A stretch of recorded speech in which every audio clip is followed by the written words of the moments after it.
अगर एक petrol pump में आग लग जाए और धमाका हो तो पूरा शहर हिल जाता है।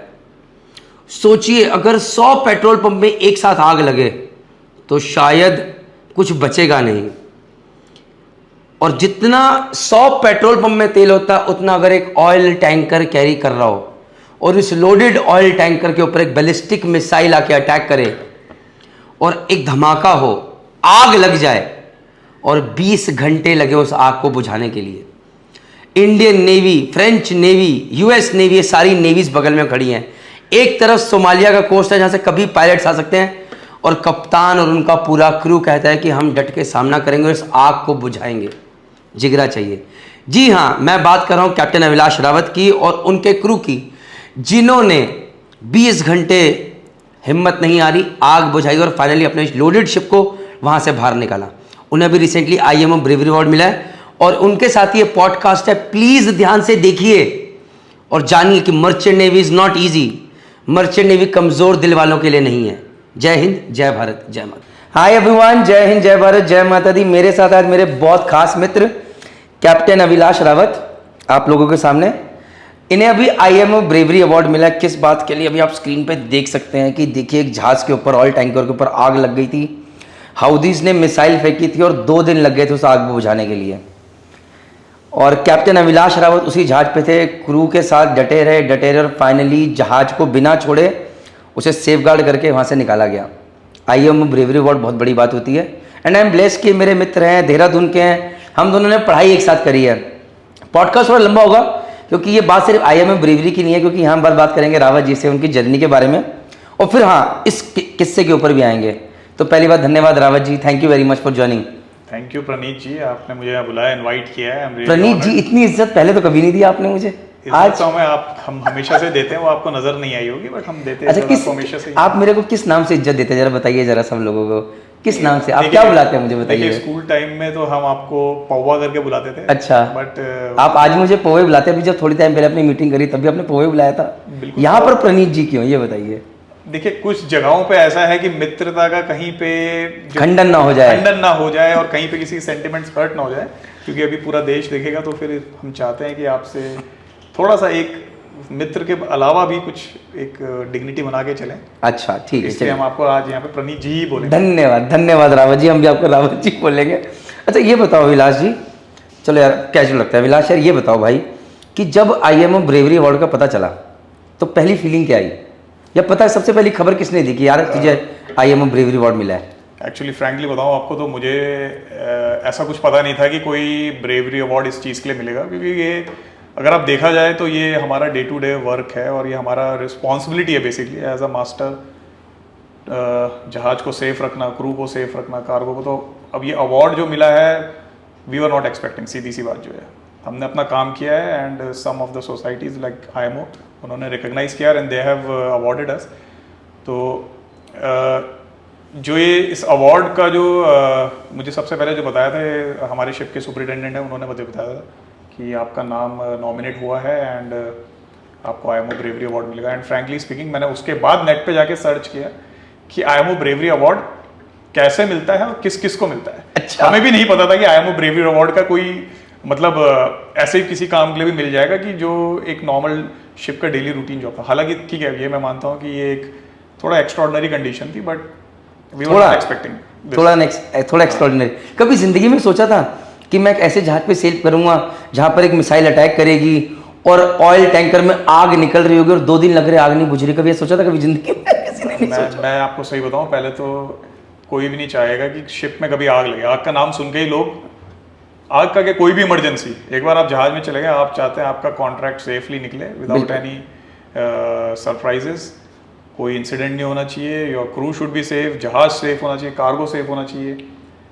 और आग जैसी चीज़ तो मतलब सुनते थे हम कहानियों में, और उसे सुना हमने कि मेरे शिप में आग लग गई थी, ऐसा हुआ था, हम ऐसे फाइट किया था, बट अब इस बार हमने खुद देख लिया। और मैं आपको करेक्ट करूंगा कि 2 दिन नहीं थी आग, it was about for 19 to 20 hours. अच्छा, 19 से 20 घंटे। 19 से 20 घंटे की आग ये, लगातार आंखों के सामने। बिल्कुल लगातार आंखों के सामने। क्या चल रहा था वैसे, जस्ट अभी बाद में डिटेल में आएंगे। जब आग लगी हुई है, आप ब्रिज से सामने देख रहे हो, क्या आपके मन में क्या चल रहा था? मैं फ्रैंकली स्पीकिंग आपको बताता हूँ कि जब ये आग लगी थी ये शाम 26 जनवरी को, एंड शाम को लोकल टाइम था 1930, 26 जनवरी 2024 अभी की बात है भाई, 6 महीने पहले की। 26 जनवरी 2024 एट 1930 लोकल टाइम। एंड हम जो थे, हम रेड सी से बाहर आए थे, बाबल मंडप क्रॉस कर लिया था हमने, एंड यमन कोस्ट से अराउंड 60 माइल्स थे, south of Yemen coast.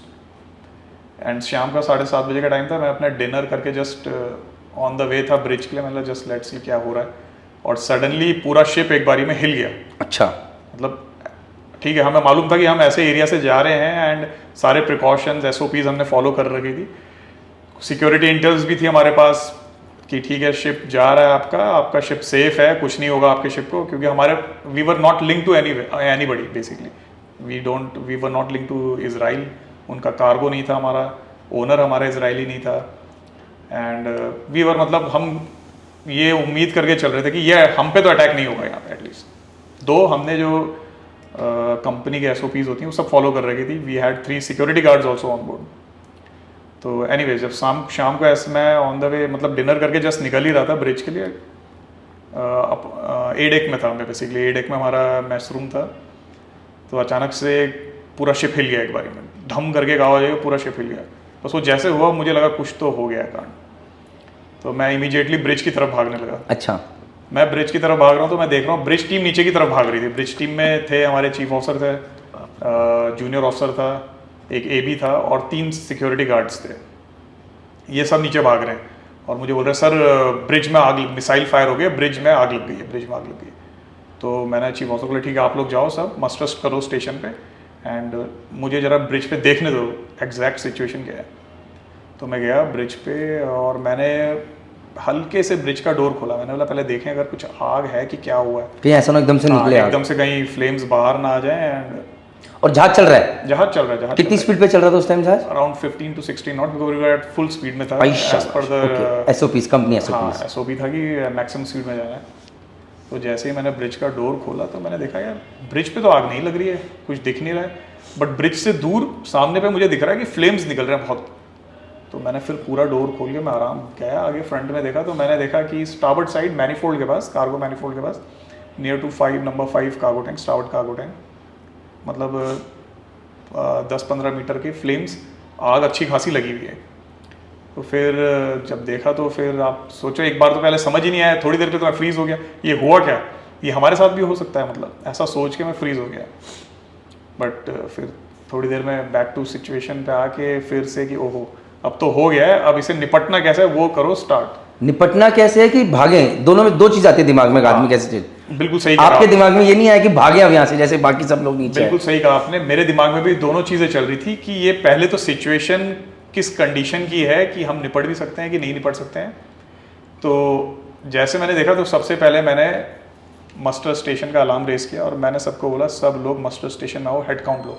Main चीज़ था कि पहले हेड काउंट चाहिए था मुझे कि कितने लोग हैं, मिसिंग तो नहीं हो गया कोई। लकीली रात का टाइम था तो कोई डेक पे काम करने नहीं गया। तो हेड काउंट लिया चीफ ऑफिसर ने, all were present, all were healthy, no injuries. First thing वो एक साइन ऑफ रिलीफ था कि चलो गुड, कुछ नहीं हुआ ऐसा। फिर रिले किया, मेडे मैसेजेस रिले किए, सब कुछ किया। मीनवाइल हमने लाइफ बोट्स, दोनों लाइफ बोट्स रेडी करी, बोट डेक तक रेडी करके रख ली। मैंने बोला बोट डेक तक रेडी करो, लॉन्च मत करो, जस्ट कीप रेडी एवरीथिंग। तो जनता ने हल्ला नहीं किया कि ABs लोग आके बोले या कोई क्रू आके बोले साहब चलते हैं आप चलते हैं? नहीं, मैं आई वुड से कि मेरा क्रू जो था काफ़ी कोऑपरेटिव था, किसी ने ऐसा कुछ बोला नहीं है। तो आई वुड से कि दे ऑल ट्रस्टेड मी।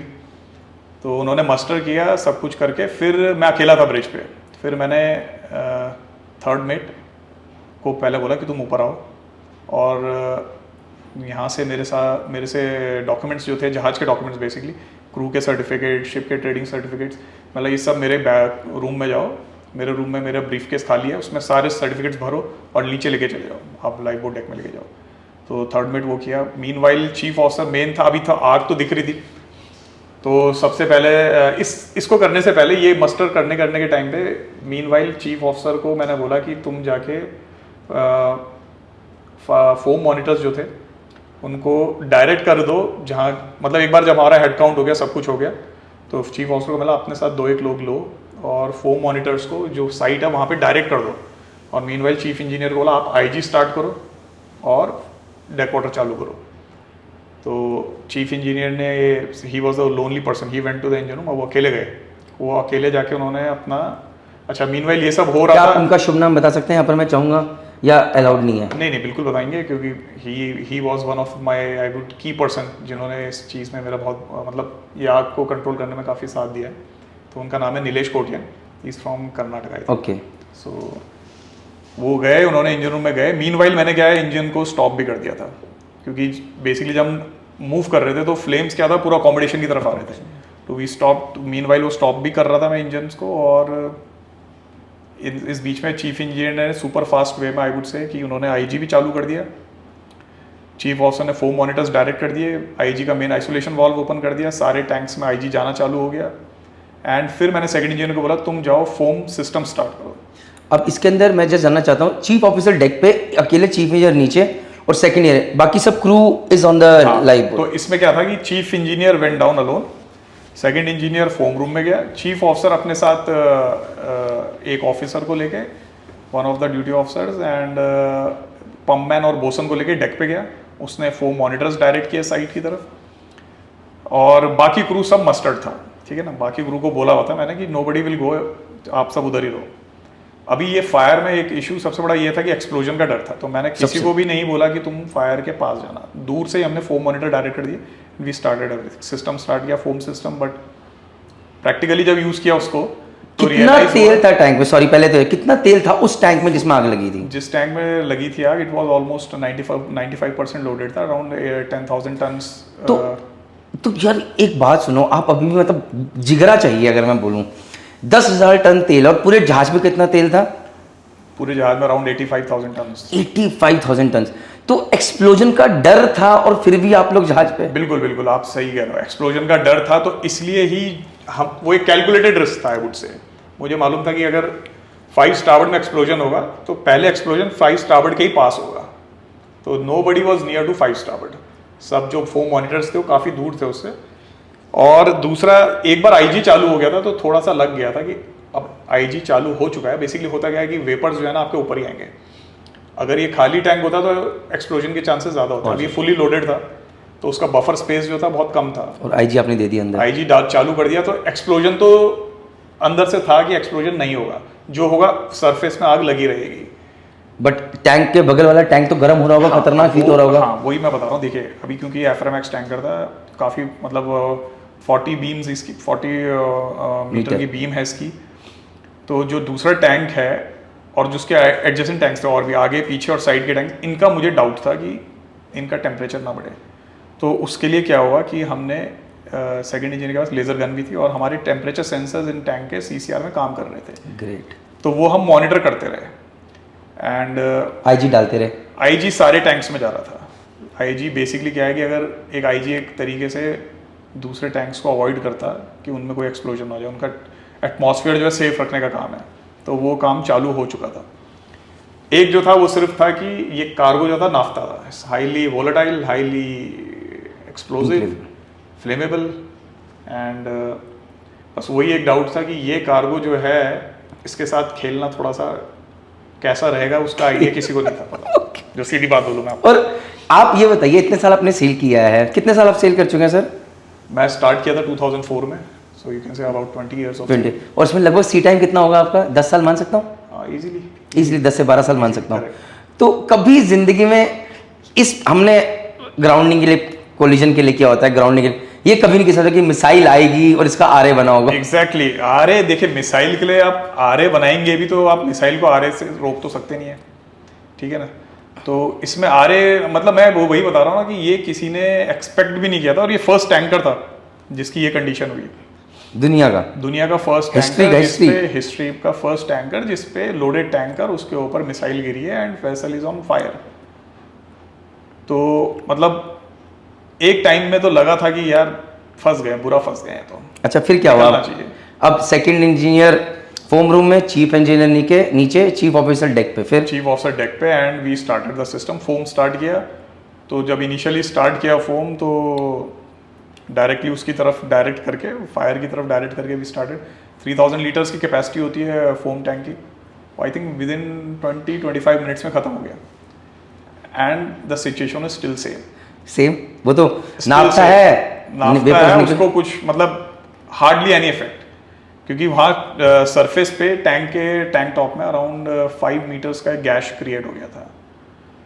तो ये फोम डालने कहाँ गया फोम पता ही नहीं चला। गैस मतलब एक छेद हो गया था एक टैंक के अंदर छेद और वहां से आगे निकल रही है। टैंक के ऊपर सरफेस पे बेसिकली क्या मिसाइल डायरेक्टली उसके ऊपर गिरी है एंड एक्सप्लोड हुआ है। तो उसने क्या है कि वहाँ पे अब 17-18 mm की प्लेट्स, मेटल की प्लेट्स बकल डाउन कर दी पूरी, एकदम खोल दिया पूरा। कितना बड़ा छेद हो रखा था? अबाउट 5 मीटर्स के आसपास। 5 मीटर? 5 मीटर के आसपास का छेद। ओके ठीक है।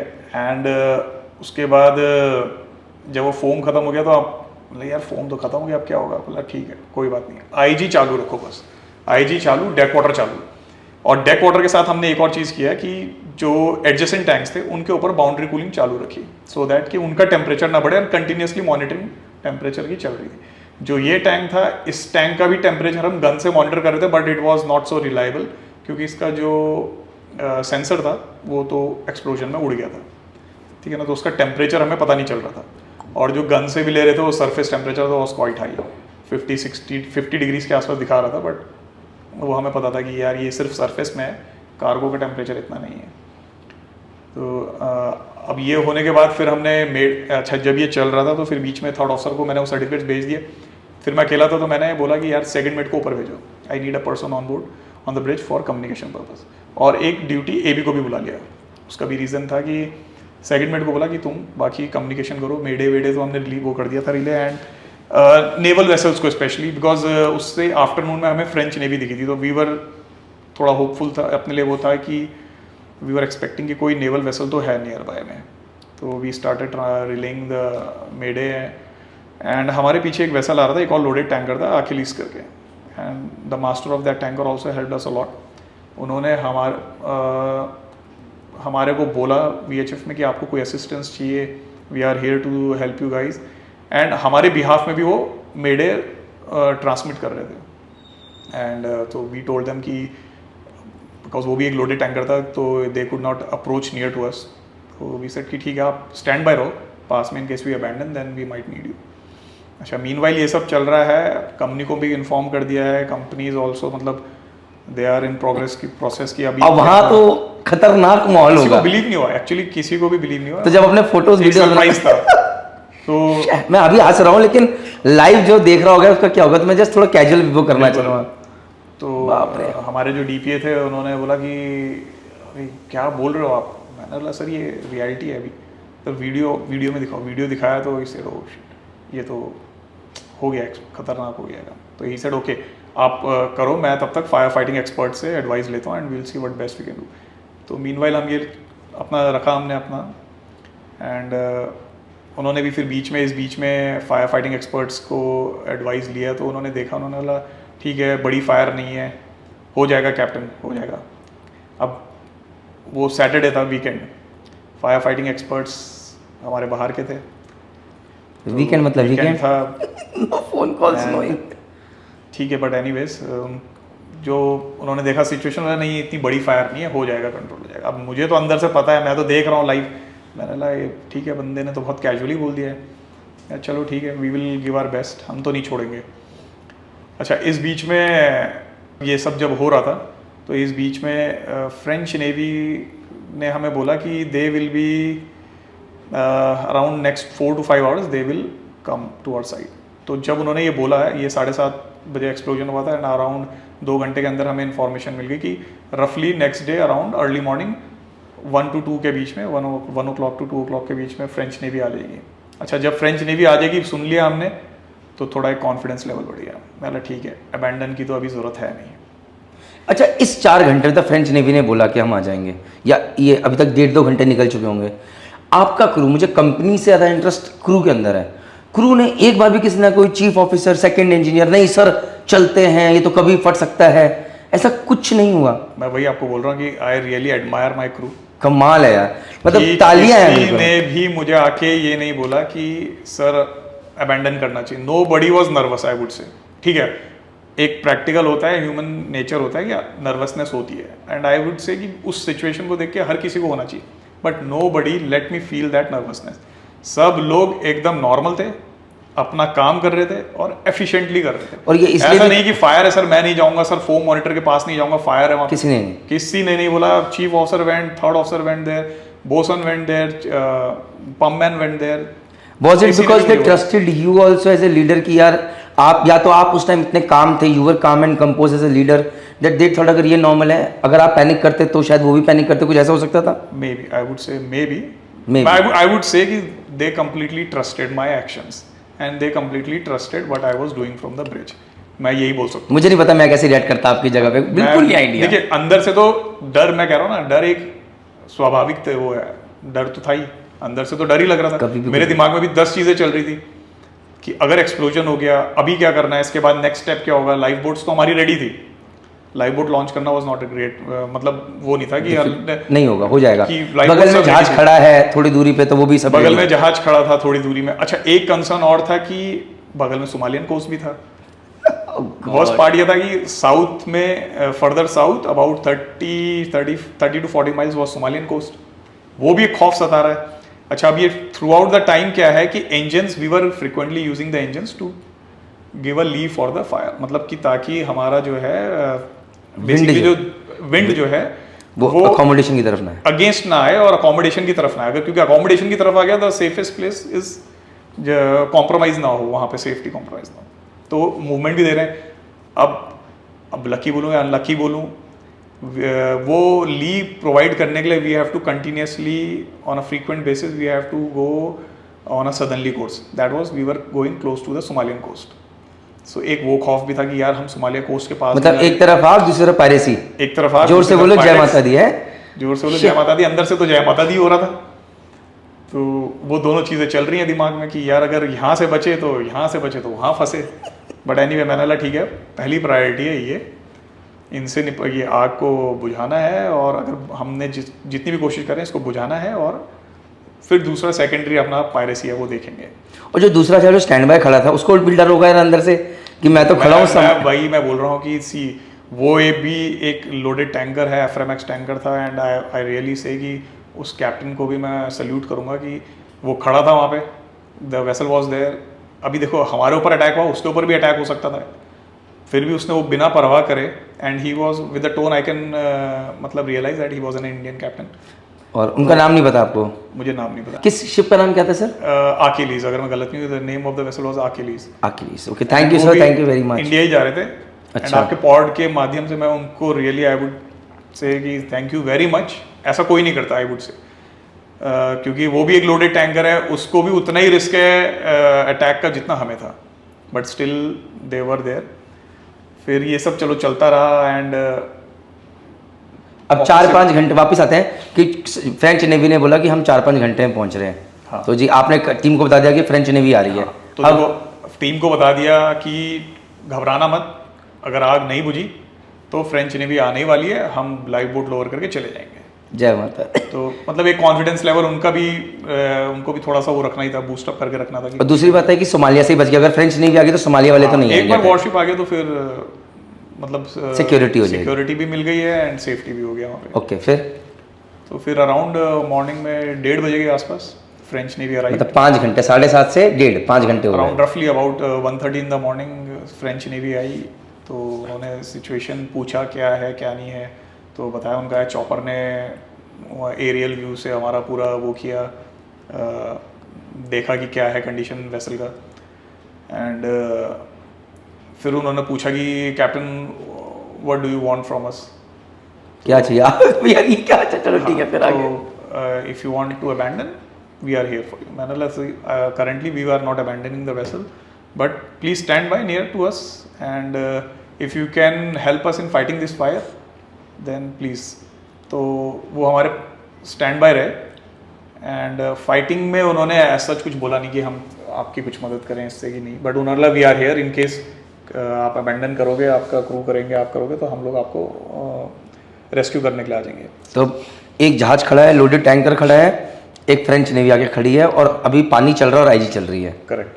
तो मैंने उनको सिचुएशन बता दिया था कि ये सिचुएशन हमारी, इस टैंक में हमारे फायर हो रखा है और हमारे पास फोम था वो ख़त्म हो चुका है, और अभी हम इससे कर रहे हैं फाइट। अब ये करने के बीच में अराउंड 10 मिनट्स के बाद 140-145 में यूएस नेवी भी आ गई थी। तो यूएस नेवी ऑल्सो केम और उन्होंने भी सेम हमसे यही बोला कि captain situation and what do you want from us, we are here, if you want you can rescue us. अब यूएस नेवी भी आ गई है। हाँ, तो मैंने उनको बोला कि करंटली देखो आप हमारे साथ में रहो एंड अबैंडन तो हम कर नहीं रहे, बट हमारी हेल्प फायर फाइटिंग में कर सकते हो तो सेम जो आपने फ्रेंच नेवी को बोला वही आपने यूएस नेवी को बोला। तो यूएस नेवी ने बोला कि we are not specialized to fight such kind of fires, जो था सिचुएशन। तो मैंने बोला ओके, कहता other than this whatever help you want please let us know. तो मैंने उनको बोला ओके ठीक है, आप एक काम कर सकते हैं, हमें फोम दे सकते हैं, फायर फाइटिंग फोम। तो उन्होंने बोला ओके कितना चाहिए आपको, मतलब हमारे टैंक का कैपेसिटी 3000 है, आप मिनिमम 3000 मैक्सिमम तो जो आप दे सकते हो। तो उन्होंने बोला we don't have that much but around आपको 2000 के आसपास हम दे देंगे, मतलब वेल एंड गुड। तो कहते हैं आप कैसे लोगे, तो मैंने बोला आपको जेरिकन्स में है तो आप हमारे लाइफ बोट के पास आ जाइए, पोर्ट क्वार्टर में लाइफ बोट के पास आ जाइए, वहाँ से हम उन जेरिकन्स को पिकअप कर लेंगे। बेसिकली इट्स 20 लीटर कैंस होते हैं। तो उन्होंने ठीक है, तो उन्होंने अपने 2 डिंगी बोट्स लॉन्च करी और वो फोम्स सॉल्यूशंस हमारे को ट्रांसफ़र करना शुरू किया। अभी मीनवाइल ये कम्युनिकेशन फ्रेंच नेवी ने भी सुन ली। तो फ्रेंच नेवी ने सुनी तो उन्होंने बोला कि आपको कैप्टन फोम चाहिए, मतलब ये फोम चाहिए आपके पास है। तो कहता है कि we have around 1000 litres we can help you. बिल्कुल प्लीज़, ये तो कंपटीशन हो गया, यूएस नेवी ने बोला तो फ्रेंच नेवी कैसे पीछे रह जाए। हाँ, तो उन्होंने बोला बिल्कुल। तो दे ऑल्सो प्रोवाइडेड अस, तो हमारे पास टोटल 3000 लीटर्स फोम आ गया जो आपकी मैक्सिमम कैपेसिटी जो कि 25 मिनट में चली जानी थी। हाँ, तो अब लेकिन अभी क्या है कि 3000 लीटर आ गया, हमने टॉप अप कर दिया टैंक पूरा। क्रू हमारा इस अभी देखे वो जेरिकन्स उठाना देखे 3000 लीटर्स एंड डिवाइडेड बाय 20 कर दे, डिवाइडेड बाय 20 150 वो कैंस आपको उठाने हैं। वो क्रू ने मैनुअली उठाया है रस्सियों से और फिर उसको टॉप अप भी किया है।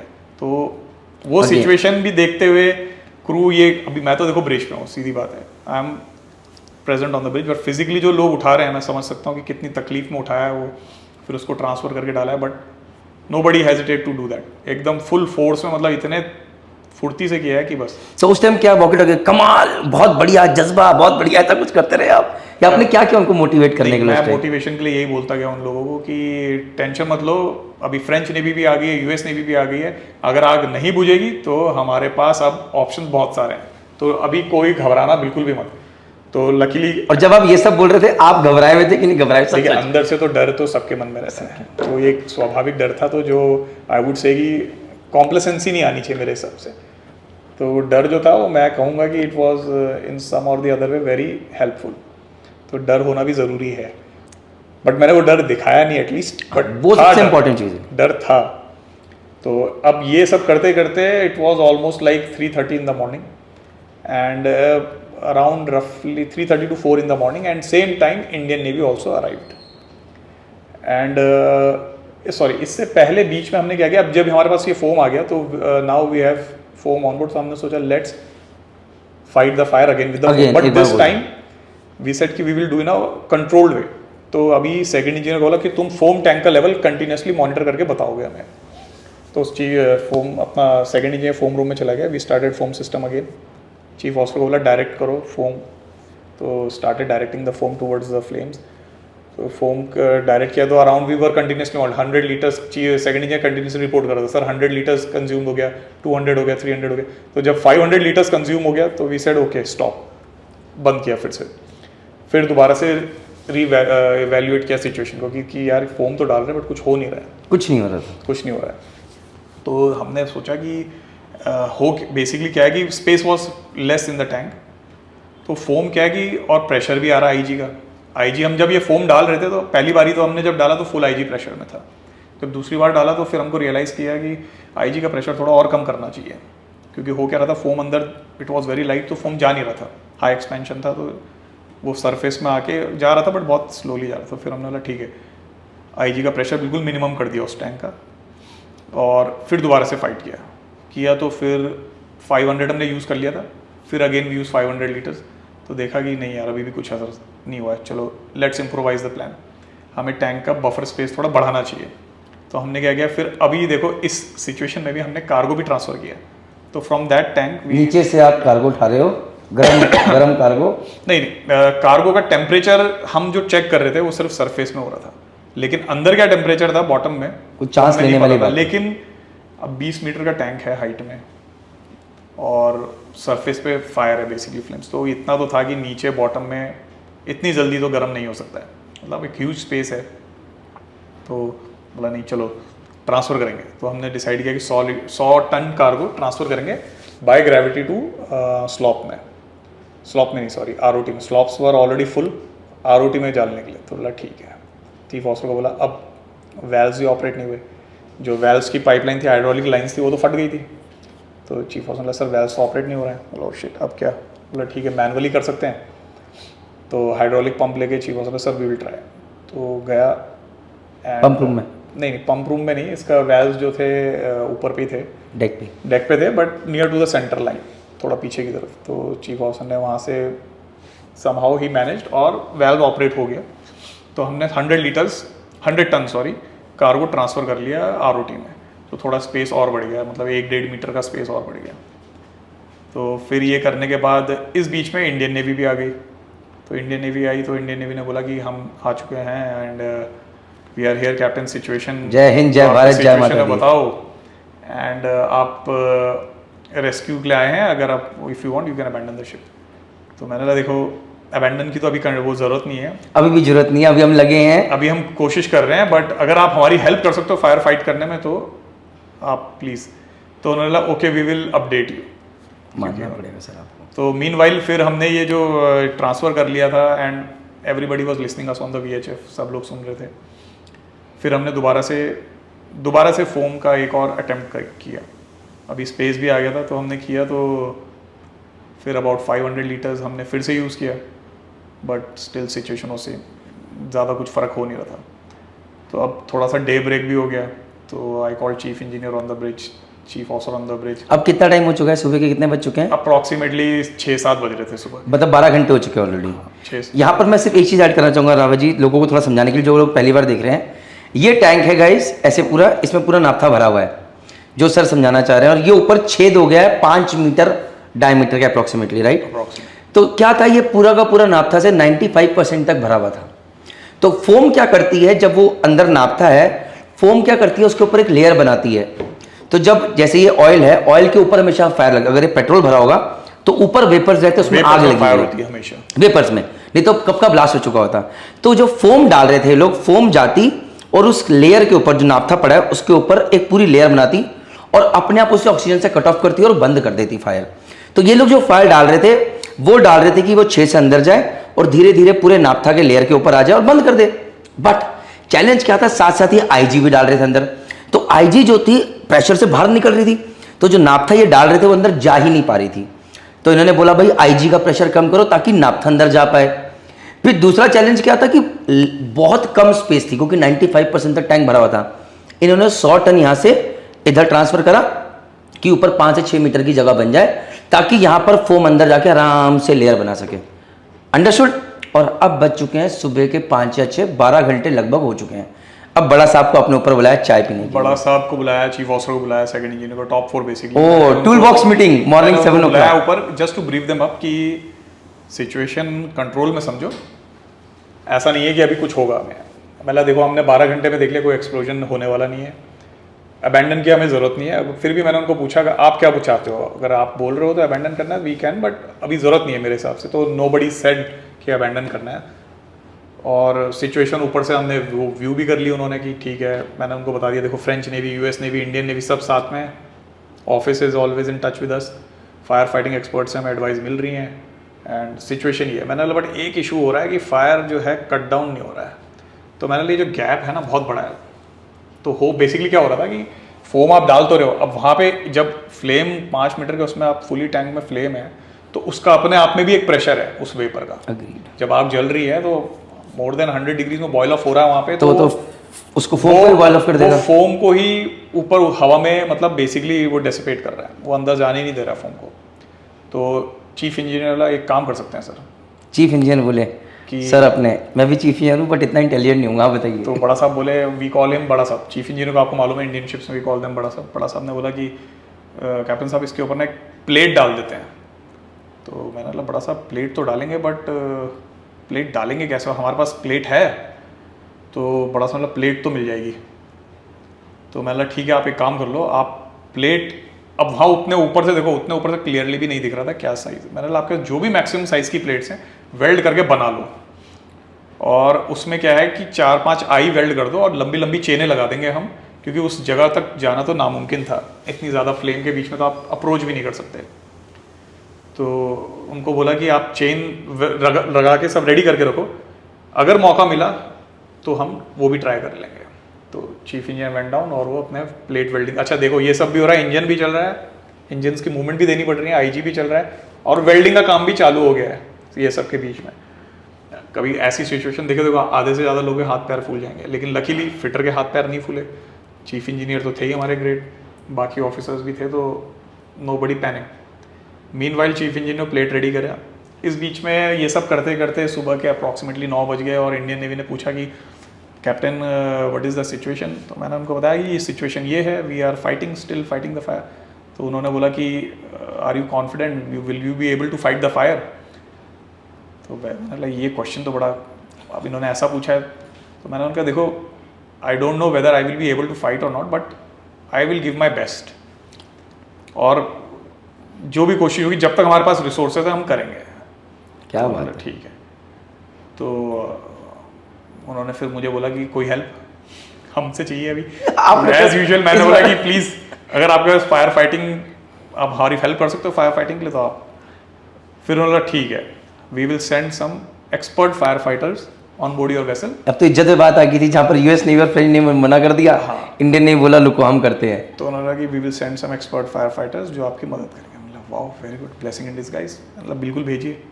तो उनके शुरू में इनिशियली आई थिंक 6 लोग आए पहले, and they came on board. उन्होंने देखा, फिर मैं उनको ब्रिज पे लेके आया। तो मैंने उनको बोला कि आप पहले जो एक नॉर्मल उनको ब्रीफ अप कर दिया कि क्या है हमारे पास, कौन सा कार्गो है, ये है फायर। तो मैंने बोला आप कैसे फाइट करेंगे, इस फायर को फाइट कर लेंगे।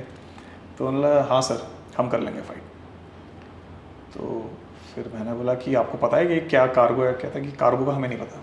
तो मैंने उनको बताया ये कार्गो है, ये हाई लेवल, मतलब आपने कभी फाइट किया है ऐसे कार्गो की फायर। कहते सर हमारी ट्रेनिंग होती रहती है, हमने ऐसा तो नहीं किया but we can do it. तो मतलब वो जज्बा जो था उनका एक अलग लेवल पे था। भाई तो हिंदुस्तानी लगा हुआ है दांव पे, जय माता फिर भी दी। मैंने उनको बोला कि देखो ऐसा ना हो कि एक आग बुझाने के चक्कर में कोई एक नई इमरजेंसी क्रिएट हो जाए। तो मैंने उनको बताया कि ये ऐसा कार्गो है, it's highly flammable, highly volatile, मतलब एक्सप्लोजन के भी चांसेस हैं। तो आप जो भी करेंगे हमें बता के और उसी हिसाब से प्लान एग्जीक्यूट करेंगे ताकि एक टीम वर्क के साथ चले। मतलब बिल्कुल। तो मीनवाइल उन्होंने क्या किया, अपने और फायर फाइटिंग एक्सपर्ट्स बुलाए।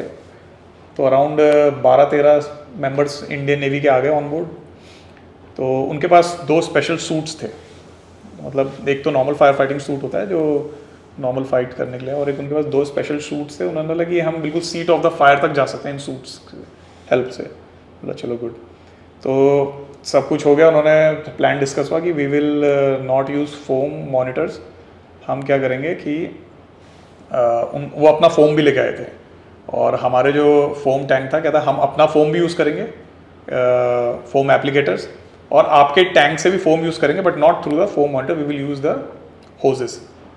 तो ताकि और नजदीक जाके बिल्कुल डाल सकें। कहते हैं मैंने बोला होजेस क्यों यूज़ करना चाह रहे हैं आप। कहते नहीं हम अप्रोच करेंगे, 3 वेज से अप्रोच करेंगे, इधर से इधर से इधर से, 3 जगह से अप्रोच करेंगे। एंड मैंने बोला बट हमारे पास जो फायर फाइटिंग सूट्स हैं वो इस कैलिबर के नहीं है कि हम बिल्कुल सीट तक चले। कहते नहीं आपका क्रू हमें पीछे से वाटर ब्लैंकेटिंग करके देगा, कूलिंग ऑफ इफेक्ट रखेगा हमारे लिए। मतलब ठीक है। और फिर इस बीच में मैंने उनको बोला एक हमने प्लेट भी बना ली, इस बीच में प्लेट वो रेडी हो गई थी, और हमने क्रू ने उसको, और काफ़ी हैवी प्लेट थी, उसको लाके एक, ये वो प्लेट है गाइस, रेडी हो चुकी है। ओके। उसको एक स्पेसिफिक लोकेशन में near to the site of the fire हम लाके उसको रेडी कर लिया। तो मैंने उनको बोला कि देखो ये प्लेट भी है, अगर ये प्लेट हम उस पोजीशन में डाल दें तो बेसिकली कॉन्सेप्ट ये था कि वो प्लेट अगर डल गया, उस गैस के ऊपर प्लेट आ गई तो आपका ऑक्सीजन सप्लाई कट हो गया, अंदर आईजी चल रही है, आईजी जब तक है तो ऑक्सीजन बनने नहीं देगी, और ऊपर से फिर वो प्लेट डल गया, ऑक्सीजन पूरा स्टार्व कर दिया हमने, तो फायर अपने आप ऑटोमेटिकली बंद हो जाएगी। तो मतलब ठीक है सर ये हम रखेंगे बैकअप के लिए। ठीक है। अब वो लोगों ने अप्रोच किया, अराउंड 12 बज गए होंगे मुझे लग रहा है सब करते करते तैयारी करने में। दो स्टार्टेड, तो फोम स्टार्ट किया, फिर वही हम अपना मॉनिटरिंग वाइज फोम, तो रफली 2 घंटा होने वाला था, ऑलमोस्ट 1.5-2 घंटा फायर फाइट करते करते, बट वो फायर वहीं की वहीं थी। They continuously were trying to extinguish it, but हुआ नहीं। फाइनली फिर आखिरी में वो जो प्लेट थी, उन्होंने, मैं ऊपर वॉकी टॉकी से चीफ ऑफिसर, यार वो प्लेट है, उनको बोला ऐसे नहीं हो रहा, प्लेट को कैसे भी करके पोजीशन में डाल दो। तो चीफ ऑफिसर ने उनको अब बोला वहाँ पे, तो वो फिर 2 लोग जिनके पास वो स्पेशल सूट था, दे ड्रैग दैट प्लेट, वो प्लेट को ड्रैग करके, वो काफ़ी हैवी थी, मतलब हिल नहीं रही थी, but still they managed it, position में डाला। जैसे ही पोजीशन में डाला, फ्लेम्स हल्के से रिड्यूस होना शुरू हुआ। जैसे जैसे रिड्यूस हुआ, उन्होंने वो छोटी सी ओपनिंग रह गई, वहाँ से पूरा फोम वो पूरा आगे तक चले गए एकदम सीट तक, और वहाँ से अंदर। अच्छा, वो जब ये कर रहे थे देखने में तो अच्छा लग गया था कि चलो फायर बुझ गया, लेकिन एक डर और था कि कोई एक्सीडेंटली, अभी क्या है स्लिपरी हो चुका है सरफेस, कोई गलती से टैंक के अंदर स्लिप ना हो जाए। तो मैं ऊपर से बोल भी रहा हूँ कि यार प्लीज़ देख सेफली करना, उनको बोलना कि कोई स्लिप ना कर जाए, टैंक के अंदर ना चल जाए, वो और बड़ा। बट अब उसने, उसमें मैं सही बताऊँ किसी को सुनाई दिया कि नहीं दिया, but they did it in a very good way.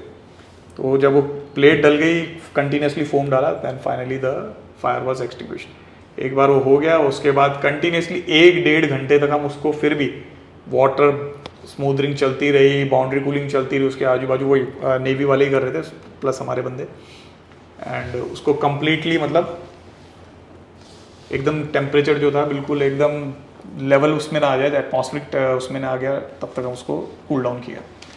तो ये सब करते करते एक्चुअली 3-3:30 हो गया था। तो वो हो गया, तो फिर नीचे गया मैं, फिर सबको मैंने थैंक यू बोला कि इंडियन नेवी के जितने भी बंदे थे, मतलब वो एक ऐसा काम था जो लाइक नेक्स्ट टू इम्पॉसिबल था, तो उन्होंने करके दिखा दिया। एंड हमारी पब्लिक तो थी, तो जो उनके साथ बिल्कुल एकदम शोल्डर टू शोल्डर लेके करा, उन्होंने उनकी हेल्प करी। तो आई वुड रियली थैंक, आपके पॉड के through I would thank them कि इंडियन नेवी को एक बार दोबारा से, कि इट वाज INS विशाखापट्टनम, तो विशाखापट्टनम एंड देयर क्रू, मतलब उन्होंने एक ट्रेमेंडस जो किया, उन्होंने कमेंडेबल जॉब था, मतलब there were no words for them. तो फिर उनको हमने थैंक यू बोला, सब कुछ बोल के, देन दे आस्क्ड अस कि सर और कुछ हेल्प चाहिए, बोला आपने इतना कर दिया, अब इससे ज़्यादा बस अब आगे हम खुद कर लेंगे। तो then they went off, and अब ये होने के बाद फिर अब वो जो प्लेस है उसको सील अप भी करना है, तो अब उसको सील अप, अभी हम उसको उस कंडीशन में नहीं छोड़ सकते थे, तो हमने वो करने के बाद उसको सीमेंटिंग करना शुरू किया। Luckily we had some cement, तो वही प्लेट्स के उसमें चारों तरफ से सीमेंटिंग करी, उसको ब्लैंकेटिंग पूरा बंद करके, क्योंकि अभी जहाज़ को तो लेके जाना है वहाँ से, we can not stay there. तो वो सब करने में अगला कुछ टाइम गया। फिर इस बीच में French navy I on board, उन्होंने हम आके देखना चाहते हैं कि अच्छा, ये सब करते हुए जब हो गया था सुबह मॉर्निंग में अराउंड 9 o'clock के आस 9 to 10 when we started this, जब ये फायर एक्सटिंग्विश हो गई थी, तो US नेवी ने बोला कि since the fire is extinguish and अभी 2 नेवीज ऑलरेडी यहाँ पे हैं, तो if we can leave the site, तो वो चले गए थे। फ्रेंच नेवी थी वहाँ पे, फ्रेंच नेवी के फिर कुछ ऑफिसर्स आए ऑन बोर्ड जस्ट टू सी की सिचुएशन क्या थी। उन्होंने मेजरमेंट लिया स्पेस का, कुछ सैम्पल्स कलेक्ट किए कि एक्चुअली क्या हुआ, कि हमें पहले यही नहीं पता चला कि था क्या, it was a drone attack और व्हाट काइंड ऑफ, हाँ वैसे क्या था।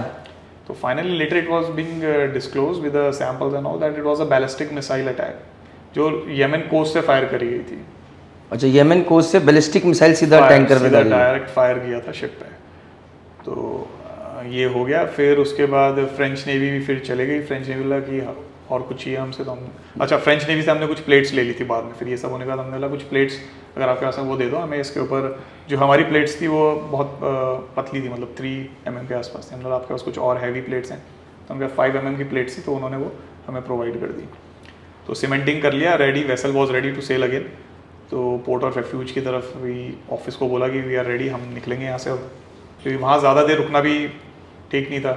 सोमालिया कोस्ट बगल में है, सोमालियन कोस्ट भी है, फिर हुजीज का अटैक का दोबारा हो है कि दोबारा कहीं मिसाइल फायर कर दें। एंड अच्छा ये सब जब हो भी रहा था तो उस टाइम भी एक डर था कि फिर से कहीं ना फायर कर दें। तो मतलब अब बोलूँगा कि भगवान का साथ था, भगवान का साथ था, एक जिगरे वाला कैप्टन था, एक इंटेलिजेंट सोचने वाला चीफ इंजीनियर था, क्रू गजब धैर्य वाला, विश्वास करने वाला था, साथ में इंडियन नेवी थी, करेक्ट, चमत्कार होना ही था। बिल्कुल। और उसके बाद फिर जब निकले वहाँ से तो फिर इंडियन नेवी को हमने रिक्वेस्ट किया कि हमें एटलीस्ट एक दिन का एस्कॉर्ट प्रोवाइड करिए सो दैट ये इस एरिया से हम निकल जाएं। तो दे provided us with the escort next day तक, टिल अराउंड अप्रॉक्सीमेटली 20 आवर्स के आसपास उन्होंने हमें एस्कॉर्ट किया। फिर हम उस एरिया से क्लियर हो गए, then we went on to the next port और फिर रिपेयर्स। कंपनी से तो बहुत अमेजिंग मैसेजेस आए होंगे सबके लिए, अब सबके लिए, पूरी दुनिया से आए होंगे आई गेस। सबकी तरफ से आए एंड मैं वही कह रहा हूँ, ये एक कैप्टन का वो नहीं था इसमें, सबका, ये पूरा एक टीम वर्क था। अग्रीड अगर मेरा क्रू मेरा साथ नहीं देता तो I was helpless, chief engineer ideas नहीं देता तो मे बी फायर को बुझाना was a more difficult task. तो मतलब it was a team work, agreed 100%। so finally which is being rewarded with this medal, I would say, and this medal will be dedicated to the whole crew of Marlin One, I would say। नहीं, सबके लिए है, agreed. Exactly. और अगर आप हो पाए तो प्लीज़ जितने लोगों के फोटोज मुझे प्रोवाइड कर पाए विद नेम आप कीजिएगा, क्योंकि जनरली क्या होता है जो भी कोई अवार्ड मिलता है तो ऑफकोर्स कैप्टन का नाम जाता है, तो बाकी लोगों का नाम नहीं पता चलता है। तो मैं अभी इसलिए मैं चीफ इंजीनियर का नाम पूछा, मैं चाहता हूँ कि लोगों को पता चले कौन चीफ इंजीनियर थे, एक बायस रहेगा यार इंजीनियर्स के लिए। तो मैं चाहूँगा कि जितने भी क्रू मेंबर्स हैं सबके जितने लोगों की फोटोज़ मिल पाए, नाम मिल पाए, तो एटलीस्ट उनको किस तरह से हम इस वीडियो के थ्रू लोगों तक पहुँचा सकें कि they did an amazing job. बिल्कुल बिल्कुल। और ये तो आपके पास जीवन भर के लिए, आपके बच्चे होंगे, पोते होंगे, तो सबको सुना सकते हैं पोता पोती कि भैया ऐसा हुआ था, जहाज पे आग लगी हुई थी, अमेजिंग। ऑलरेडी वीडियोस आ चुकी हैं इंटरनेट पे काफ़ी वीडियोस मिल जाएंगी आपको। बट पॉडकास्ट पहला है, पॉडकास्ट पहले इसे कहते हैं दोस्ती। इन्होंने बोला कि मेरे साथ ही करेंगे, ठीक है guys, this is one amazing story that you guys have seen today. ऐसी बहुत सारी चीज़ें धीरे धीरे आएंगी आप लोगों के सामने और बहुत कुछ सीखना आप लोगों ने। It's not an easy job merchant navy. आज आपके सामने एक ट्रू स्टोरी है कि जहाज पे आग लगती है, ऐसा कुछ होता है। तो जो आप लोग ये डॉलर्स देखते हैं, you see those dollars ringing, it's not easy. Having said that, last but not the least, जितने यंग लोग आ रहे हैं आज की डेट में, इनके लिए क्या मैसेज देना चाहेंगे, क्या कहना चाहेंगे as a captain sailing for 20 years, last 20 years being on ship, आपने क्या डिफरेंस देखा in the past and today, and जो आपको लगता है this is something which needs to be told to these guys, the youngsters who are joining now? देखिए, first of all merchant navy is a very good profession, I would say. See, मेरा bread and butter इसी से चल रहा है and I would say it's a very good job, decent job. आपकी salary dollars में है एंड एक अच्छी खासी सैलरी है, आई वुड से। आप एक अच्छी खासी ज़िंदगी इंडिया में जी रहे हैं अगर आप मर्चेंट नेवी में हैं, आपके पास हर लग्जरी है, सब कुछ है।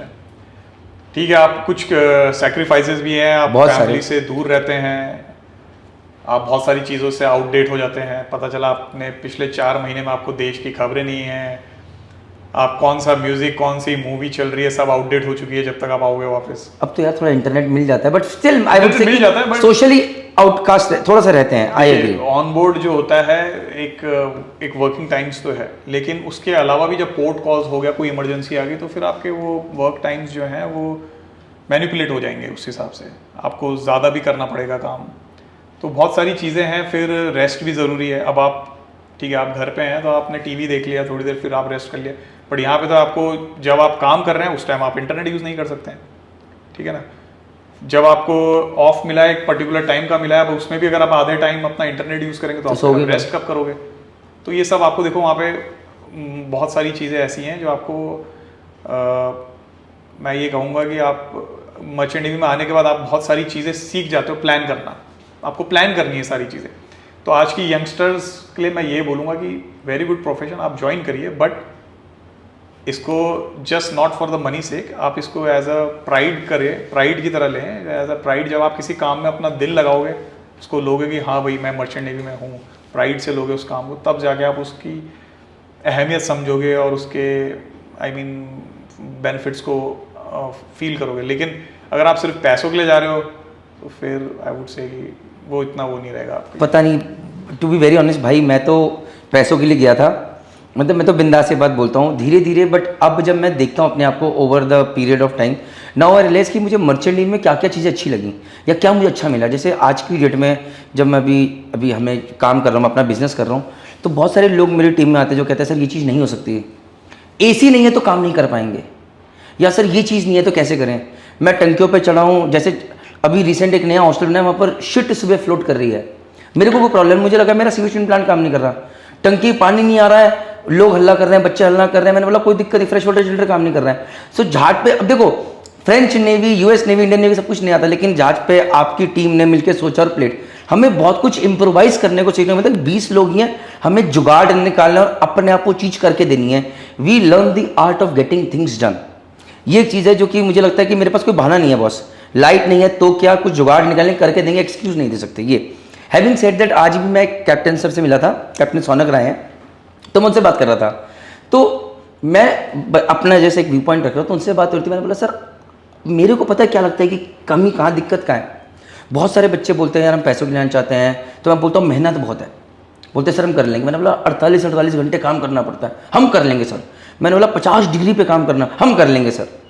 वो बोलने में बहुत आसान है, बट एक्चुअली जब कभी कोई 48 घंटे काम है, बैंड बस के हाथ में आ जाएगी। 50 डिग्री पे जिनको एसी की आदत है, ऑफिस में बैठने की आदत है, उनको समझ में नहीं आएगा कभी। सो प्रॉब्लम क्या है कि प्रैक्टिकल एस्पेक्ट बच्चा पहले इन्वेस्ट करता है और फिर जाता है, उससे पहले अगर देख पाता, फील कर पाता, तो वुड हैव बीन डिफरेंट, जो कि पॉसिबिलिटी नहीं है। मैं कह रहा हूँ ना, मर्चेंट नेवी में जो आपका जॉब है, आपको अपने जॉब के लिए पैशन होना चाहिए सबसे पहले। It's not a white collar job, वहाँ जाना है। कहते हैं ना जहाजी के लिए कहते हैं कि master of all trade, jack of none. मतलब आपको हर काम आता है। अब ये बेसिकली क्या, आप एक फ्लोटिंग हाउस में हो और एक लिमिटेड लोगों के साथ हो। आप ही उसमें मास्टर भी हो, आप ही उसमें कैडेट भी हो, आप ही उसमें चीफ इंजीनियर, आप ही प्लम्बर भी हो, आप ही उसमें फिटर भी हो, वेल्डर भी हो, चीफ कुक भी हो, सब कुछ आप कर रहे हो।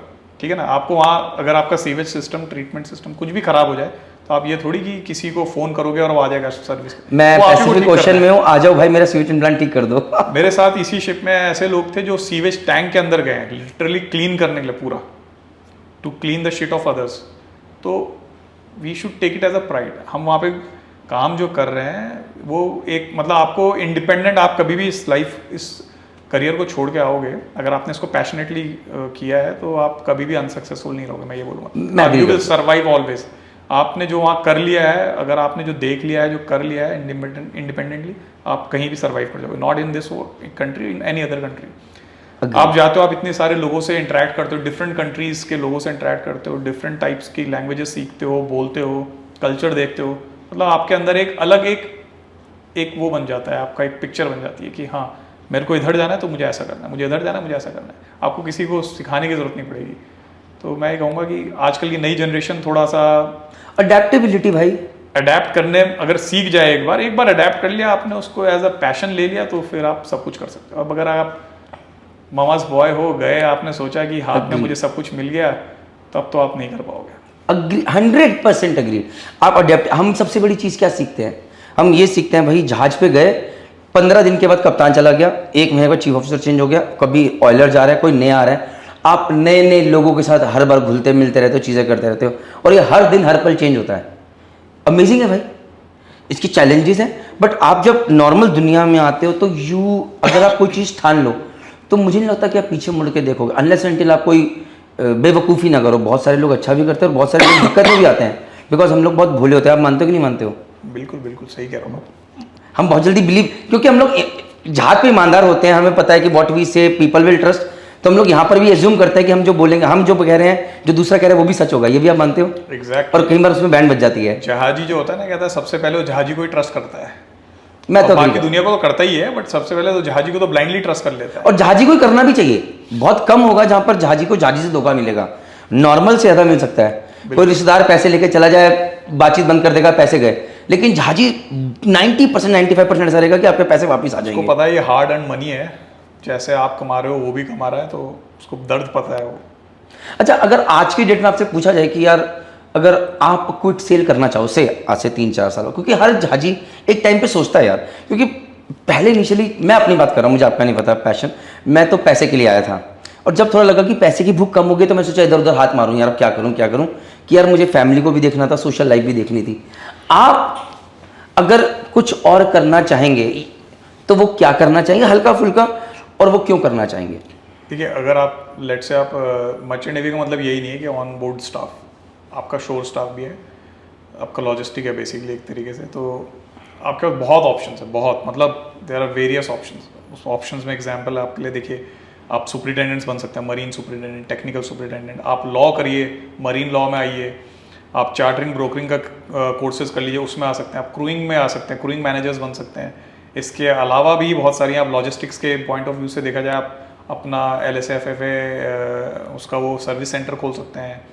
आप कभी क्विट करना चाहेंगे, मेरा क्वेश्चन है। देखिए इन फ्यूचर तो डेफिनेटली टिल, क्यों, वाई, आपका रीजन क्या है? मेरा रीज़न ये रहेगा कि देखिए एक फैमिली लाइफ भी इसमें, जो सेक्रीफाइस मैंने आपको बोला था बीच में, तो till I was not married was okay, but after getting married and after having kids and all, then थोड़ा सा लगता है कि अब थोड़ा सा लाइफ, थोड़ा सा इनको भी देना चाहिए, क्योंकि आजकल की डेट में क्या है कि फैमिली कैरिंग थोड़ा सा टफ हो गया। अगर आपकी फैमिली आपके साथ शिप में चले जाती है देन थोड़ा सा एक अच्छा रहता है प्लस पॉइंट, बट आजकल क्या है कि इतने सारे कॉन्फ्लिक्ट चल रहे हैं throughout the world, many rules and regulations have been change, बहुत सारी कंट्रीज अब वीज़ा फॉर्मेलिटीज़ ये वो सो बहुत सारी चीज़ें, तो थोड़ा सा अब टाइम ऐसा लग रहा है कि अब ठीक है, एक half of the in 20 years I have given to this, now let give some time to my family also full time.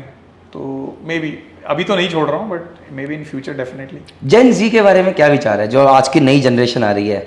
मतलब मैं तो ऐसे सुनता हूँ कुछ सीनियर कैप्टन से कि दामाद जी आए हैं जहाज के ऊपर, इन्हें कुछ मत कराओ, इन्हें आराम से रखो, ध्यान दो इनका। पहले आपके टाइम में जब 20 साल पहले हम गए तो उस टाइम तो सीधा पहले दिन ही बॉयलर सूट पहनो और उतर जाओ, but things are changing for good और for worse, I do not know what is your. हाँ, ये इसमें क्या है कि जो अभी नई जनरेशन जो हमारी आ रही है, बेसिकली क्या है, इनको क्या चाहिए कि हर चीज़, मैंने जैसे आपको बताया था, हाथ में एकदम बस बटन दबाया सब कुछ मेरे हाथ में आ जाए, इंस्टेंट रिकग्निशन, इंस्टेंट आ जाए, बिना किसी ज़्यादा हार्ड वर्क करे हुए एंड बिना मेहनत करे हुए आई वुड से। तो वो अब थोड़ा सा हमारे लिए भी दिक्कत हो रही है। अच्छा, दूसरी एक चीज़ और है कि पहले हमारे क्या होता था कि एज अ कैडेट जब आप जाते थे शिप में, तो आपके सीनियर्स आपको एक्स्ट्रा काम करवाते थे, बट वो एक्स्ट्रा काम में क्या है कि आप सीखते हो चीज़ों को। अब आप एक झाड़ू मार रहे हो, मान लो example I am just giving you, आपको आपके चीफ ऑफिसर जाओ डेक पे झाड़ू मारो, तो डेक पे जो झाड़ू मारना है उसमें भी आप कुछ चीज़ें सीख रहे हो। क्या चीज़ सीख रहे हो? आप देखो झाड़ू मार रहे हो, उस झाड़ू मारते मारते आपको 10 चीज़ें और दिखेंगी वहाँ पे, आपके दिमाग में क्वेश्चंस बनेंगे कि यार ये चीज़ कैसे ऑपरेट होती है, ये कैसे होती है। अच्छा, जब झाड़ू मार रहे हो तो विंड भी है, अब आप झाड़ू कैसे मारोगे उस हवा में, आप मतलब काफ़ी सारी चीज़ें सीख रहे हो। 100% आपको प्रैक्टिकल पता चल रहा है कि विंड का क्या इफेक्ट है। अभी जैसे हमारे केस में देखिए, wind was a very big factor. अगर हवा को हम कंसिडर ना करें तो आग कहीं भी जा सकती थी। तो वही मैं बता रहा हूँ कि मतलब बहुत सारी चीज़ें सीखते थे हम लोग। तो हम लोग उस चीज़ को पनिशमेंट कभी मानते नहीं थे, हम बोलते थे ठीक है जो सीनियर्स ने बोला। बट आजकल क्या, आजकल के अब जो जनरेशन, अगर आपने उनको कुछ थोड़ा सा डांट के बोल दिया या कुछ एक्स्ट्रा काम बोल दिया, तो उनको ऐसा लगेगा कि आप उनके ऊपर कोई क्रूएल्टी कर रहे हो, आप उनके ऊपर उनको कुछ जानबूझ के उनको एक तरीके से हैरेस कर रहे हो। दो it is not an harassment, it's a part of your learning. Sir मैं तो बिंदास बोलता हूँ, मैं तो वीडियो से बोलता हूँ, कोई ये बोले कि वो ये गलत चीज़ें प्रमोट कर रहा है, मैं एक सिंपल बोलता हूँ सर्वाइव। बहुत लोग कहते हैं कि ओ मेरे को इसने हैरेस कर दिया, मेरे को गाली दी, मेरे को ये बोला, ऐसा बोल दिया, and I am not afraid, I believe in this thing. 22 लोग एक जहाज चला रहे हैं, it is real hardship out there. अगर आपने ये सब चीज़ें नहीं झेली, नहीं सीखी, तो कल को बहुत दिक्कत होगी। मम्माज बॉयज़ के लिए जगह नहीं है। मैं वही कह रहा हूँ कि बेसिकली क्या है कि नई जनरेशन्स जो है इस चीज़ को उस तरीके से नहीं लिया। अब वो छोड़ो, आप अगर आप वही बच्चा, अगर उसको घर में उसके माँ बाप डांट दें आज की डेट में, तो उन्हीं के खिलाफ केस कर देता है, हैरेसमेंट का केस डाल देता है। नहीं तो मैनिपुलेट करता है, मैं गोली खा लूंगा। हाँ, मैं माँ बाप बच्चे से डर के चलते हैं, डराता है कि मैं सुसाइड कर लूंगा, ये कर लूंगा, वो कर लूंगा। तो ये तो अब आप चाहिए, मतलब नई generation is not so, I will say बहुत ही फ्रजाइल है एक तरीके से। जैसे कांच होता है ना, बस हल्का सा टूट जाएगा, तो अब वो बात नहीं रही। तो मैं इसलिए कह रहा हूँ कि जो आना चाहता है इस प्रोफेशन में पैशन के साथ आए कि भाई मुझे जाना है, मेरा गोल है, मुझे क्यों जा रहा हूँ मुझे वो पता होना चाहिए। Just not for money, there are many things in this profession, ठीक है ना। It will groom you in a very successful person in your life, I would say. एक ही चीज़ नहीं, आपका यही नहीं होता, पैसा ही नहीं होता है, आपका वर्किंग स्किल एनहांस करेगा, आपका बोलने का तरीका एनहांस करेगा, आप कैसे दूसरों के साथ बात करते हो। आप मे बी अपने स्कूल में आप सबसे डम लड़के हो या सबसे डम स्टूडेंट हो, मतलब आप किसी से कभी बात नहीं करी होगी, लेकिन आप एक बार मर्चेंट नेवी में आ गए, आप 10 लोगों से इंटरेक्ट कर रहे हो, आप अपने आप बोलना सीख जाते हो। तो मतलब एक ये आपकी बहुत सारी स्किल्स को एनहांस कर रहा है एक तरीके से, हम आपके छुपे हुए जिसे कहते हैं ना। What was your biggest motivation to join merchant navy? चलिए वन बिगेस्ट मोटिवेशन, वन बताने, एक बताने। मेरा बिगेस्ट मोटिवेशन उस टाइम का ये था कि मेरे कुछ फ्रेंड्स ऑलरेडी आ चुके थे इसमें, ठीक है ना, कौन कौन आ चुका था? मतलब थे कुछ मेरे चाइल्डहुड फ्रेंड्स थे, तो मर्चेंट नेवी में आ गए थे, तो उनको मैंने देखा, चेंज हुआ, मतलब उनका एक सेल्फ कॉन्फिडेंस देख के कि यार ये बंदा मर्चेंट नेवी में गया, इसका तो बिल्कुल मतलब अलग ही उसमें बात कर रहा है आज की डेट में। Money was one of the main reasons. मेरे लिए तो बिगेस्ट रीज़न मनी था। Money was one of the biggest reasons. You have a chance to visit so many countries. देखो, लेकिन अब तो पोर्ट से खत्म हो गया सर। देखो होता है, देखो वही मैं कह रहा हूँ ना, आपको हर चीज एंजॉय करनी आनी चाहिए। अब तो पोर्ट से खत्म हो गया, तो नहीं, भूल जाइए। अब तो सिर्फ ये है कि जब जा रहे हो साइन ऑन साइन ऑफ और 6 घंटे। ऐसा भी नहीं है, ऐसा नहीं है आज की डेट में, क्योंकि इवन अगर आपके पास 6 घंटे हैं, मैं वही कह रहा हूँ, देखो आप बहुत सारी चीज़ें सीखते हो वहाँ जाके, आपको वहाँ पे टीम वर्क सीख रहे हो। इस पोर्ट में आप बाहर जा रहे हो, मेक श्योर अगले पोर्ट में दूसरा आपका कलीग जाएगा बाहर, तो आप वो एक डेवलप कर रहे हो, एक बॉन्डिंग डेवलप कर रहे हो, तो एक बहुत सारी चीज़ें सीखने के लिए आप जाते हो। ऐसा नहीं है, मैं ये नहीं कह रहा हूँ कि आप ठीक है 24 घंटे के लिए नहीं जा रहे हो, बट कुछ टाइम के लिए जाते रहे हो। आप फ्री में यूएस घूम रहे हो, यूरोप घूम रहे हो, आप ऐसी ऐसी कंट्रीज घूम रहे हो जो कभी किसी ने सुनी नहीं होंगी, तो आपको एक मौका मिल रहा है, एक एक्सपोजर मिल रहा है। बट ये पार्टली सच है, मैं वैसे डिस्कस कर रहा हूँ। अब मैं जैसे सियाटल गया, वो बाहर से तो बड़ा अच्छा लग रहा था, 6 घंटे के अंदर टैक्सी में बैठे, वॉलमार्ट पहुंचे या इधर उधर रेस्टोरेंट में खाना खाया और वापस आ गए, चेकलिस्ट में लगा दिया, सियाटल घूम लिया। मैं we have to talk about again, एक रियलिस्टिक पिक्चर देनी है। घूमने का मतलब ये नहीं कि तुम्हें 2 दिन मिलेंगे, 1 दिन मिलेगा, 6 घंटे में जितना। सही करो आप। देखो मैं अपने, जब मैं कैडेट था तो मैं यूएस में, कैलिफोर्निया में हॉलीवुड स्टूडियो भी गया, लॉस एंजलिस में मैं घूम के आया। मेरे खानदान में कोई नहीं गया है, तो मैं कैसे बोलूँ? आप बोल रहे हो सिएटल में, आप बताओ आपके कौन से नॉन सिएटल में जाके वॉलमार्ट के जाके शॉपिंग करके खाना खा के? ऐसे तो एस्टोनिया है, कुछ ऐसी जगह है। मैं ऐसे तो 4 दिन में कनाडा में टोरंटो में भी रुक गया जहाज, बल कैरियर मिल गया चांस रुकने का। मैं वही कह रहा हूँ, ऐसा नहीं है, मिलता है, अपॉर्चुनिटीज मिलती हैं आपको। देखो यूज करना आना चाहिए आपको। कहता है ना कि all work no play makes Jack a dull boy. आपको काम भी करना है और खेलना भी है, तो एंजॉय भी करो और काम भी करो। 100% दो, 100% एंजॉयमेंट करो, कोई आपको रोक नहीं सकता है। ये जो जेंजी वाले पे थोड़ा सा वापस आता है, इसीलिए मैंने ना, मेरा अब मानना है कि जैसे कोई बच्चा मेरे पास अवन अकेडमी पे आ रहा है, मेरा मानना है, मैं अपनी टीम को बोलता हूँ कि तुम Tier 3 Tier 4 सिटीज़ को ज़्यादा टारगेट करो। अगर तुम्हें देहरादून से ज़्यादा अगर तुम्हें फोकस करना है तो focus on Vikas Nagar, focus on Paonta, focus on Almora. मुझे लगता है कि, या फिर अगर देहरादून फोकस करना है तो श्री गुरु राम राय केंद्रीय विद्यालय, आर्मी पब्लिक स्कूल्स, जहाँ पर आपको बच्चा थोड़ा वो मिलेगा जो कि जिसने थोड़ी हार्डशिप्स देखी, जिससे घर पे थोड़ा गरीबी सुनी होगी, जो कि थोड़ा स्ट्रगल करके अपने परिवार का पहला बच्चा होगा जो कि अमीर बनना चाह रहा होगा, जैसे कि हम थे जो कि बनना चाह रहे थे। एक बार कोई बंदा मर्चेंट में आ जाता है, वो थोड़ा एक लाइफस्टाइल बना के ले जाता है। और ये मेरा मानना हो सकता है गलत हो कि जो जिसके घर पे AC लगा है, जिसको AC की आदत है, जैसे अब मेरे को AC आदत लग गई है। अभी वैष्णो देवी की चढ़ाई चल रहा था, 4 घंटे लगे मुझे पहली बार, गर्मी लग रही है यार, पसीने आ रहे हैं, सिस्टम थोड़ा बदल गया है। जहाज पर हम ये नहीं सोचते, तो hardships I think so matter. और अगर किसी ने पेरेंटिंग में अगर अपने बच्चे को स्ट्रगल दी है गिफ्ट के अंदर, तो बच्चे को थैंक यू बोलना चाहिए, बिकॉज वो बच्चा सर्वाइव करने के चांसेस ज़्यादा है। आप बताइए सर। सही कह रहे हो आप, जो बोल रहे हो। मैं आपको ये बोलूँगा कि जो आपके अकेडमी में बच्चे आ रहे हैं, आप उनको एक वाइडर स्कोप दिखाओ। Wider scope in the sense कि मर्चेंट नेवी का मतलब सिर्फ यही नहीं है कि आप जहाज में गए हैं, उसके अलावा भी है। आप जहाज के अलावा भी बहुत सारी चीज़ें जो मर्चेंट नेवी से ही रिलेटेड है, बहुत सारी शोर जॉब्स जो मैंने आपको डिस्कस करी हैं। आप एक सर्टेन लेवल तक आओ, बट वो पैशनेटली करो, क्योंकि आप जब पैशनेटली करोगे तो समझोगे इन चीज़ों को, सीखोगे उन चीज़ों को। अब एक कोई चार्टरिंग में बंदा MBA करके आता है और एक चार्टरिंग में बंदा मर्चेंट नेवी के एज अ मतलब सेलिंग क्रू से होके आएगा, दे विल बी 2 डिफरेंट थिंग्स, ठीक है ना। जो बंदा सेलिंग करके आएगा उसका एक प्रैक्टिकल नजरिया होगा कि कैसे कार्गो को कैरी करना। ठीक है, MBA वाले को सिर्फ ये होगा कि भैया मेरे को ये चीज़ दे दिया, टास्क ये कंप्लीट करना है, बट उसको प्रैक्टिकलिटी नहीं बताओगी। तो आप उन्हें एक वाइडर स्कोप में ये बताओ कि it is not just limited to the vessel, उसके अलावा भी बहुत सारी चीज़ें हैं। आप एक सर्टेन सी टाइम लगाओ, करो, उसके बाद शोर जॉब में आओ, MBA करो।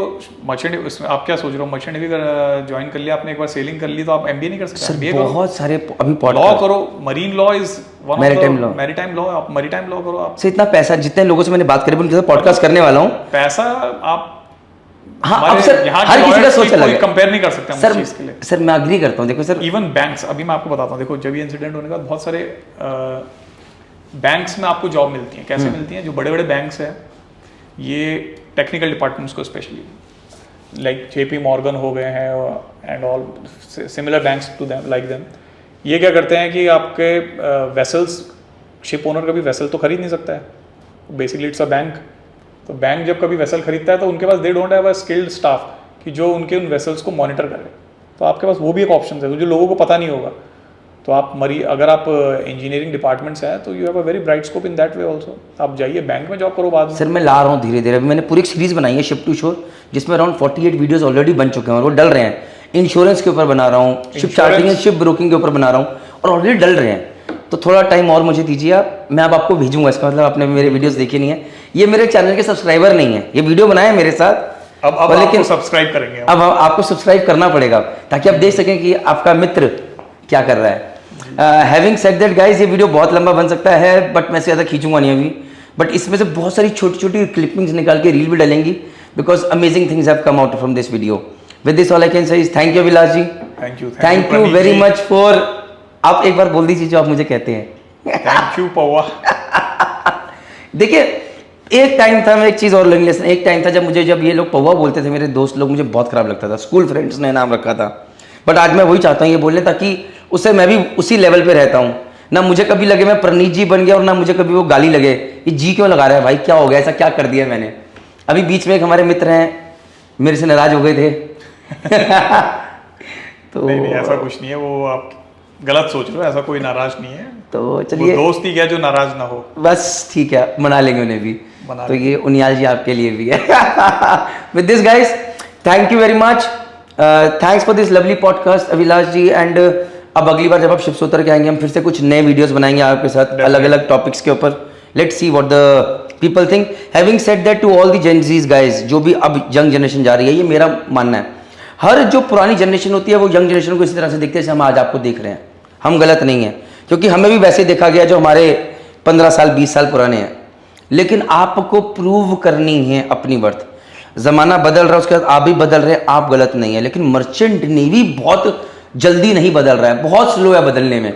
एक जहाज को आज आप एंगल देते हैं ना ऐसे करके भाई मुड़ जा, बाइक फट से मुड़ जाती है, लेकिन जहाज 1 किलोमीटर के बाद जाके मुड़ता है। उसी तरह हमारा माइंडसेट बदलने में टाइम लगेगा। You guys have to be a performer, you guys have to learn to be focused towards hardships. Harassment bullying क्या है, जो मैं बोलूँगा जो मैं समझता हूँ, सकता है कल को मैं गलत प्रूव हो जाऊँ। बट हैविंग सेड दैट अभी तो मेरा माइंडसेट ये सर्वाइव कीजिए, don't look back, don't be a quitter and you will do good. With this all I can say is thank you very much. जय हिंद, जय भारत, जय माता दी। आप भी sir. Thank you very much Praneet ji for calling me here and letting me share my experience. बहुत अच्छा लगा आपसे बात करके। Thank you very much. Hi guys, if you have found the video really informative then please like the video, share it with your friends ताकि वो भी जान सके। and do not forget to subscribe the channel Merchant Navy Decoded because यही आपका सारा है। Apart from this guys, if you've got any query about joining Merchant Navy, if you're a professional, you really want to do good in life in this career, then please do not forget to log into our website that is www.merchantnavydecoded.com, क्योंकि सारे answers वहीं मिलेंगे। जय हिंद, जय भारत, जय माता दी।